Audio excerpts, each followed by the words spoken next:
Hi, I'm Peter J. Ray. Welcome to Adventures in History. Today's topic is Abraham Lincoln, Part 20, In Memoriam. With malice toward none, with charity for all.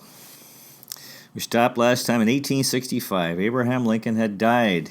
He had been shot and killed watching a play at Ford's Theater in Washington, D.C. The Civil War was coming to an end. Robert E. Lee had surrendered, the main Confederate general, and historian Doris Kearns Goodwin wrote that Abraham Lincoln had, or she wrote, about the indomitable sense of purpose that sustained Abraham Lincoln during the disintegration of the Union in the dark times. He rallied his countrymen, soothed the animosity among Union generals, and mediated among contentious members of his administration.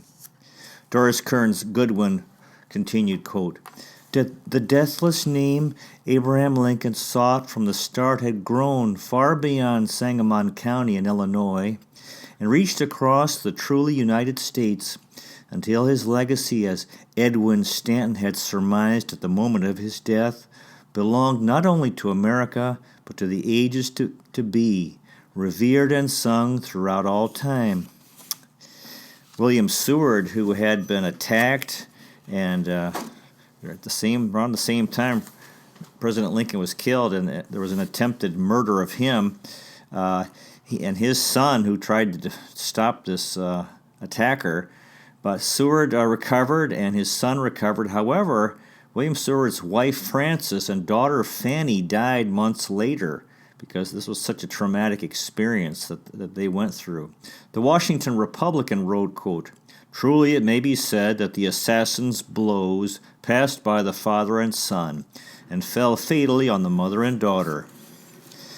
In November of 1865, "O Captain, My Captain," a poem by the poet Walt Whitman was published regarding the death of Abraham Lincoln, and it goes like this, quote, "O Captain, my Captain, our fearful trip is done.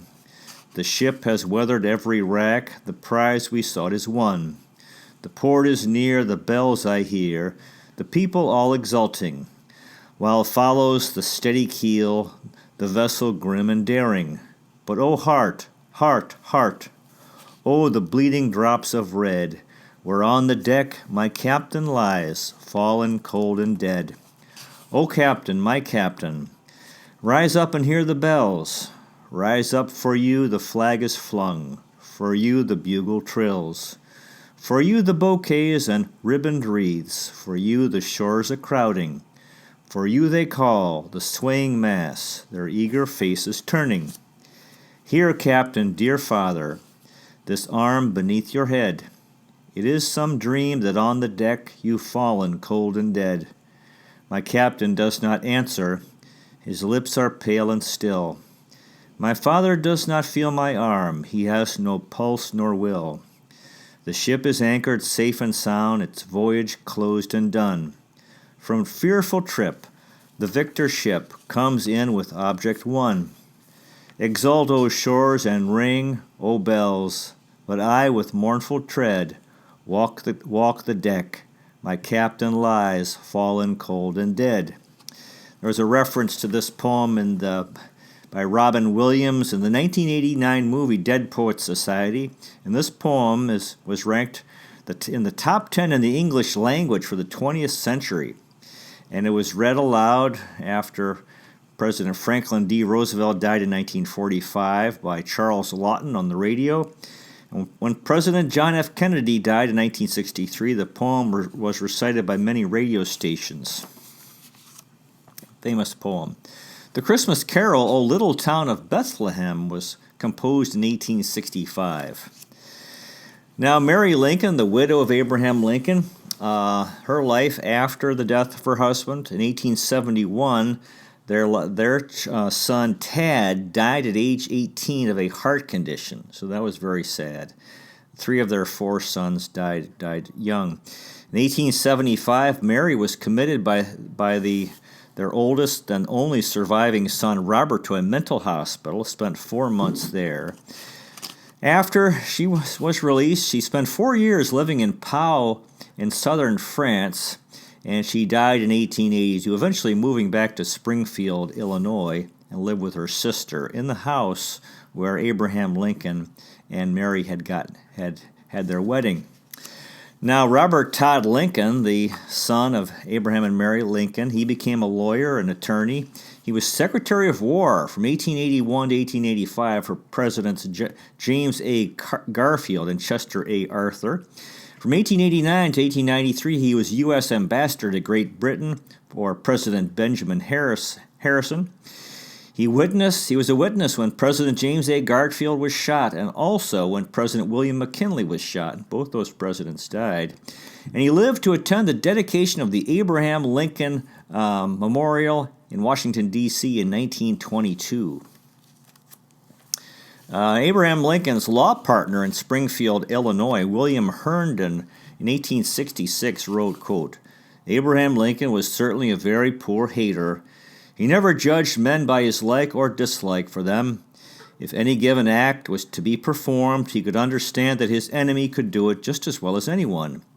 If a man had maligned him or been guilty of personal ill treatment and abuse, and was the fittest man for the place, he would put him in his cabinet just as soon as he would his friend. I do not think he ever removed a man because he was his enemy or because he disliked him." And 4 of his 7 cabinet posts had been given to rivals for the 1860 Republican presidential nomination. In the 1868 election, there were 703 African American or black registered voters in the reconstructed states from the old Confederacy, and only 627,000 white voters because ex-Confederates had lost the right to vote. Robert E. Lee visited President Ulysses S. Grant at the White House in 1869. Lee wrote to a friend regarding the Civil War and the Confederacy, quote, "We failed, but in the good providence of God, apparent failure often proves a blessing." Robert E. Lee liked to quote Marcus Aurelius, and the line, quote, "Misfortune nobly borne is good fortune." Robert E. Lee believed in the gospel of silence and goodwill, patience and hard work. Historian James M. McPherson wrote, quote, "Robert E. Lee kept the tragedy of the war from being a continuing national calamity." In September of 1870, Robert E. Lee had a stroke, and October 12th, he died. His last words were, "Strike the tent."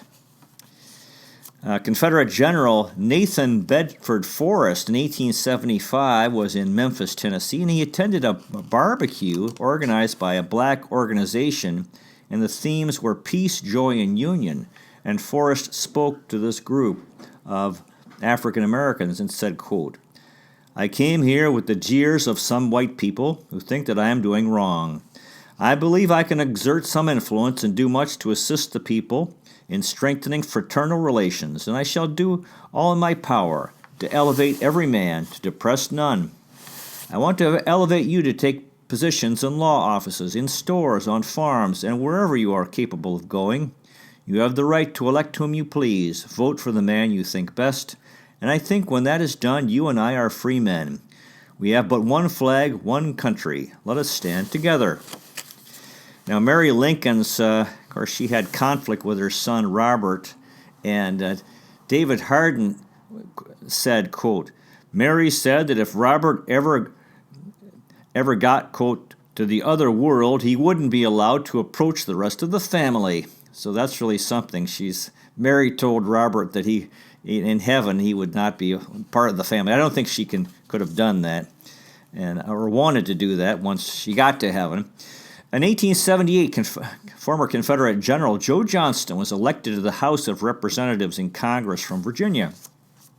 1887, Walt Whitman gave a lecture on the life of Abraham Lincoln at Madison Square Theater in New York City. Famous people attended, including Mark Twain, the author, John Hay, William Dean Howells, another author, Jose Marti, the Cuban revolutionary. And at the end of the lecture, he read his poem, "O Captain, My Captain," and cried. And Daniel Mark Epstein wrote, quote, "Many in the audience were weeping, and the tears that were shed in that space the poet had hallowed with his words were as much for the fallen president as for the grieving poet. In that moment, the men were united." There is a conspiracy theory that 11 members of Congress, 20 Army officers, 3 naval officers, and 24 civilians were involved in the plot to kill President Lincoln. That's another topic, another subject of study. Secretary of War William Stanton kept the Booth Diary, the John Wilkes Booth Diary, for 2 years, and eventually when he turned it over, there were 18 pages cut out. In 1975, President Gerald Ford restored Robert E. Lee's citizenship. Now, Lee's home at Arlington was confiscated and kept by the U.S. government and became a U.S. military cemetery. Historian Jay Winnick wrote about Abraham Lincoln, quote, "No man was more fervent in his belief in the Union. No man loved his country, North and South, as much as Abraham Lincoln. And no man was more concerned about not simply winning the war, but about keeping the country and the nation together." Jay Winnick continued, quote, "To end slavery, Abraham Lincoln would have to preserve the Union. To preserve the Union, he would have to win the war. And to win the war, he would have to hold his fragile coalition together. He had 4 border states, Maryland, Kentucky, Missouri, and Delaware, all of them slave-owning, which were crucial to the war effort. 3 of these states were vital not only to the Union strategy, but to the safety of the northern capital itself. None would take part in an anti-slavery campaign." The famous Russian author Leo Tolstoy was in the Caucasus Mountains in 1908 and met a tribal chief far away from civilized life. This tribal chief asked Tolstoy for stories about famous men in history. And Tolstoy talked about Alexander the Great, Julius Caesar, Frederick the Great, and Napoleon Bonaparte. And then this chief said, quote, that he had not talked about the greatest ruler in the world. And he said, quote, "We want to know something about him. He was a hero. He spoke with a voice of thunder. He laughed like the sunrise, and his deeds were strong as a rock. His name was Abraham Lincoln, and the country in which he lived is called America, which is so far away that if a youth should journey to reach it, he would be an old man when he arrived. Tell us of that man." Tolstoy said that President Lincoln was worshipped throughout the world, and he had a supremacy of moral power and a greatness of character. And in 1908, he said it was too near his greatness that a few more centuries were required for more respect for Abraham Lincoln. In 1922, the Abraham Lincoln Memorial in Washington, D.C. was dedicated at the west end of the mall. It's a Greek Doric temple with a large seated sculpture of Abraham Lincoln, along with the Gettysburg Address and the second inaugural address on the wall behind him. The Lincoln Memorial is open 24 hours a day and 7 million visit annually. When the Lincoln Memorial opened, it was modeled on the Parthenon in Athens. The terrace of the memorial is from Massachusetts granite. The upper steps and outside facade was made from Colorado marble. The inner walls and columns from Indiana limestone. The ceiling from Alabama marble. And the Abraham Lincoln statue is made out of marble from Georgia, from the former Confederacy. 1926, Robert and Mary Todd Lincoln's son Robert Lincoln died, and he was buried in Arlington National Cemetery. 1963, Martin Luther King, in August, was at the Lincoln Memorial for a large event for in the civil rights movement, and he gave his famous "I Have a Dream" speech. And Martin Luther King said, quote, 50 years ago, a great American, in whose symbolic shadow we stand today, signed the Emancipation Proclamation. I have a dream that one day this nation will rise up and live out the true meaning of its creed. We hold these truths to be self-evident, that all men are created equal. I have a dream that one day on the red hills of Georgia, the sons of former slaves and the sons of former slave owners will be able to sit down together at the table of brotherhood. 1975, as we said, Robert E. Lee regained his full American citizenship. In 1865, Jose Santos Valenzuela, the first vice president of the working men of Santiago, Chile, wrote, quote, "The memory of Abraham Lincoln will live in the heart of humanity, so long as the current of the Potomac River flows or the Andes Mountains endure." Historian David S. Reynolds wrote, quote, "During his presidency, Abraham Lincoln built his own monuments, majestic oratorical ones to people of all races and nationalities. The Gettysburg Address and the Second Inaugural Address, those landmark speeches enshrined him in world memory." David S. Reynolds continues, quote, "At America's most divided time, Abraham Lincoln pushed hard toward justice while keeping the whole nation foremost in his mind. He progressed cautiously, shrewdly, inexorably, with honesty, with humility, with winning humor, and in the end with his thoughts on all Americans, regardless of party, religion, or race. His principled vision and his disarming modesty remain an inspiration to everyday Americans and political leaders alike." Historian William Lee Miller wrote, quote, "It is a curious truth, is it not, that an unschooled 19th century American politician named Abraham Lincoln, from the raw frontier villages of Illinois and Indiana, has turned out to be among the most revered of the human beings who have ever walked on this earth. Curious and perhaps a little moving if you think about it. Except for religious figures, he has had few superiors on the short list of the most admired and the even shorter list of the most loved of humankind. There he stands, tall, homely, ready to make a self-deprecating joke, an unlikely figure among the mighty of the earth." William Lee Miller continues, quote, "While in the White House, Abraham Lincoln did mighty deeds. He freed the slaves, and he won the war, and he saved the Union, and he reconciled a nation. He wrote sentences that would live forever in the national memory. He brooded over the sins of the nation and counseled charity and avoidance of malice. And then he died a martyr for his mighty deeds. While accomplishing those mighty deeds, he remained a humble, generous person." Historian Doris Kearns Goodwin wrote, quote, "Abraham Lincoln's success as president in dealing with the strong egos of the men in his cabinet suggests that in the hands of a truly great politician, the qualities we generally associate with decency and morality, kindness, sensitivity, compassion, honesty, and empathy, can also be impressive political resources." Doris Kearns Goodwin continued, quote, "Time and again, Abraham Lincoln was the one who dispelled his colleagues' anxiety and sustained their spirits with his gift for storytelling and his life-affirming sense of humor. Through the appalling pressures he faced day after day, he retained an unflagging faith in his country's cause."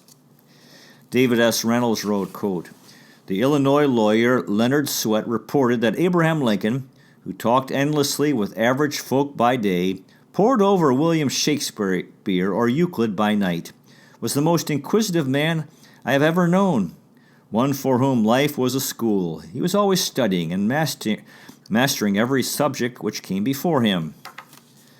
Philosopher Ralph Waldo Emerson wrote, quote, "Abraham Lincoln is perhaps the most remarkable example of this class that we have seen. A man who was at home and welcome with the humblest, and with a spirit and a practical vein in the times of terror that commanded the admiration of the wisest. His heart was as great as the world, but there was no room in it to hold the memory of a wrong." There have been 16,000 books written about Abraham Lincoln, and that's more than any person in history except Jesus Christ. Now, for these 20 videos, I read 17 books, including A. Lincoln, a biography by Ronald C. White, 2009. Lincoln by David Herbert Donnell, 1995. The Wit and Wisdom of Abraham Lincoln, edited by Anthony Gross, 1984. Killing Lincoln by Bill O'Reilly and Martin Dugard, 2011. April 1865, The Month That Saved America by Jay Winnick, 2001. Heroines of Mercy Street, The Real Nurses of the Civil War by Pamela D. Toller, 2016. Lincoln and Whitman, Parallel Lives in Civil War Washington, 2004. Lee, Robert E. Lee by Douglas Southall Freeman, 1961. Lincoln's Men, How President Lincoln Became Father to an Army and a Nation by William C. Davis, 1999. Lincoln's Virtues, an Ethical Biography by William Lee Miller, 2002. President Lincoln, The Duty of a Statesman by William Lee Miller, 2008. Lincoln and the Todds, A Family Divided by War by Stephen Barry, 2007. Team of Rivals, The Political Genius of Abraham Lincoln by Doris Kearns Goodwin, 2005. With Malice Towards None, A Life of Abraham Lincoln by Stephen B. Oates, 1977. Abe, Abraham Lincoln in His Times by David S. Reynolds, 2020. After the War, The Lives and Images of Major Civil War Figures After the Shooting Stopped by David Hardin, 2010. The Lincoln Conspiracy by David Balsiger and Charles Sellier, Jr., 1977. In conclusion, Abraham Lincoln was an incredible president. He led the country during the most difficult time in American history, the most painful, the most tragic, the American Civil War, and he won the war. He kept the United States one country. If the war had been lost, the United States would have broken into two countries, and after that we could have been three or four or more. Who knows? But we are one country, and we have Abraham Lincoln to thank for that. Now he helped end slavery. We know that the ending of slavery did not bring equal rights for African Americans, but of course that's a very deep subject in the way human beings treat each other, and modern day, we've become aware that there is human trafficking or modern day slavery today, and the way human beings treat each other is a deep spiritual thing, which the human race is still struggling with today.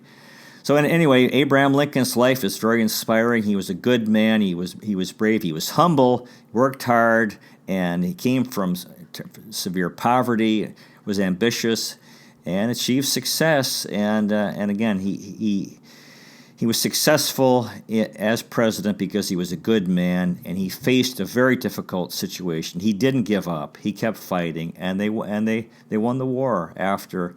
And it was a very, very tough thing he went through with all the death and tragedy that he had to prosecute this war that led to so much suffering and death. But he did it for a cause, and the cause was keeping the United States one country.